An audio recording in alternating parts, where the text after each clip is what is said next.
Nayiska Pimentel. Vamos a hablar acerca de esos retos principales que tiene el sector educativo en tiempos de pandemia. Nayiska, buenas noches. Hola, buenas noches, Milady. Muchas gracias por la invitación a tu programa. Espero que te encuentres muy bien y con mucha salud. Gracias, Nayiska. Nayiska, vamos a hablar acerca de esos retos que tiene el sector educativo. Durante la pandemia del COVID-19 sabemos que muchos estudiantes no están en esas aulas escolares y están recibiendo esta educación en sus hogares, a pesar de la crisis sanitaria que está viviendo nuestro país y todo el mundo. Bueno, definitivamente es un gran reto por la cual nadie, ni el gobierno ni los ciudadanos estamos preparados. Creo que ninguno había logrado alcanzar a vivir una pandemia.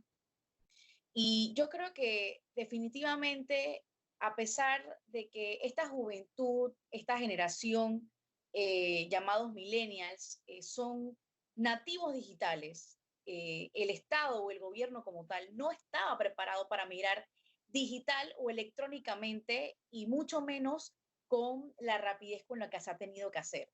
Eh, en ocasiones y en gobiernos anteriores se les han dado capacitaciones a los educadores en temas de tecnología, en cursos, había muchos sistemas de incentivo para los educadores y obviamente capacitarlos con respecto a Office, porque muchos venían obviamente de la vieja guardia de ni siquiera escribir con marcador en el tablero, sino escribían con el tema de la tiza y todo esto, el tema de filmina y pasar al proyector. Entonces, yo creo que esto es un reto que en algún momento Panamá tenía que afrontar, la era de la digitalización y las aulas virtuales. Así es, Nayika, en estos momentos también el Ministerio de Educación está dando firma un convenio a través de los medios de comunicación también para que los estudiantes reciban clases. Considera que este es un mecanismo viable por parte del MEDUCA para no perder esa educación y que llegue a cada uno de los sitios de nuestro país, tomando en cuenta que algunos sectores, áreas de difícil acceso, algunas comunidades, no tendrán estos mecanismos, estas herramientas para recibir este tipo de educación. Definitivamente el MEDUCA todos los años tiene un nuevo reto. Definitivamente a veces me cuestiono que cuál será esta fórmula matemática o fórmula mágica que los gobiernos no pueden atinar a poder darle a nuestros estudiantes una educación de calidad y poder crear políticas públicas educativas efectivas, porque los planes de gobierno que usan vale la redundancia, los gobiernos cada 5 años, son como que ese requisito que deben llenar cuando se están postulando para ser candidatos presidenciales con sus fórmulas y sus autoridades. Pero no creamos políticas públicas que sea algo de aquí a 20 años, todo es cada 5 años. Entonces, volviendo a tu pregunta de los usos de la televisión y radio, que es lo que se está implementando, me parece correcto para ciertas áreas en donde conocemos que escasea el tema del internet, el tema de las mismas telefónicas con el tema de data. Y casualmente, el día de ayer, el Meduca firma un convenio con Educaline, que creo que es el que está supliendo este tipo de plataforma. Arrancan con 2 escuelas, en Aragalimani, en Panamá Oeste, y la escuela de la Merced en el Chorrillo, aquí en Panamá. El tema de las aulas virtuales, que pues muchas escuelas particulares sí lo estaban llevando a cabo. Entonces, yo creo que el Meduca debe analizar qué herramienta es más efectiva para cada sector, porque no le vas a exigir a un estudiante de la comarca, porque siempre se nos olvidan de nuestras comarcas, que no tienen las mismas cualidades o las mismas herramientas que nuestros niños de la capital, y nuestros niños de la capital y nuestros niños de la comarca no tienen las mismas herramientas que nuestros niños del interior. Entonces, a eso me refiero de crear políticas públicas efectivas para cada sector del país. Entonces, yo creo, y es este el lado positivo de la pandemia que debemos observar. El último año que Panamá se somete al PISA, que es los resultados de 2018, Panamá ocupa la posición 71 de 77.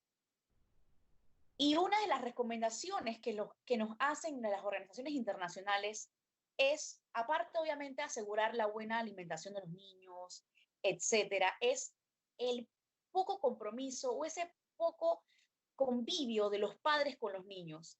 Si nos retrotraemos a los tiempos anteriores, los papás tenían quizás un poco más tiempo de dedicarse no a enseñarle a los hijos, pero quizás a ayudarlos y apoyarlos con las tareas.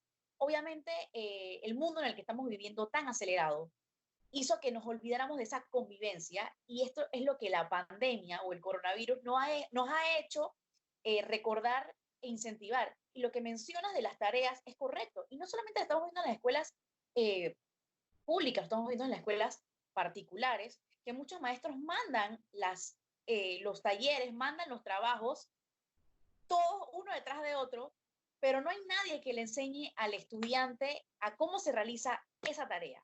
O te lo remiten al YouTube, que en efecto es una herramienta muy importante, pero nada, definitivamente nada, puede reemplazar la enseñanza, la paciencia y la vocación de un docente.